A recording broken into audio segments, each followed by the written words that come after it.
Hello and welcome to another episode of Rockford on the Record. I'm Wally Haas, your host. I'm with Mayor Tom McNamara. Before we get started, if you like what we're doing here, please subscribe to our channel, like our content. Let's hope we want to boost our viewership here and get more information out to you as best as we can. Today's topic is property taxes, which tends everybody's favorite topic. Now, the city of Rockford gets blamed for just about everything, even if it's not your fault or the city's fault. And high property taxes tends to be one of those issues that, oh, my property taxes are too high, it's all the mayor's fault. But that's not really the case, is it?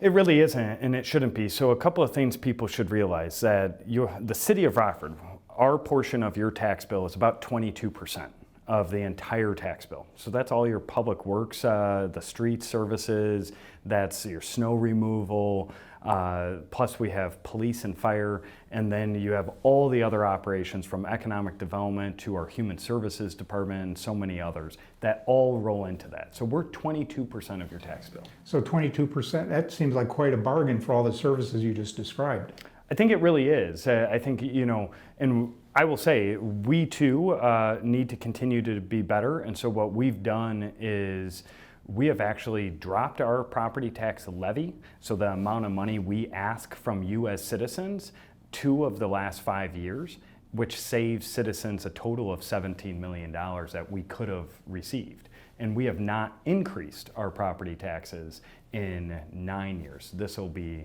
a 10th year, a decade. Now, correct me if I'm wrong, but doesn't that coincide with the street referendum and getting the sales tax for streets and not having to bond and cost the city money? So it doesn't coincide directly with that. I love to think it coincides with the time I first got elected as alderman, but I would say no, it doesn't coincide directly with that. It was about 4 or 5 years after that. I believe the road referendum initially was approved in 2007, but that certainly helps us keep that levy flat. So who are the biggest, who do I pay most of my property taxes to? So the largest property tax groups that you should be concerned with is, number one, the school district's the largest burden on your tax bill. The second would be the city of Rockford at 22%. And then you have Winnebago County as well as the Park District. Okay.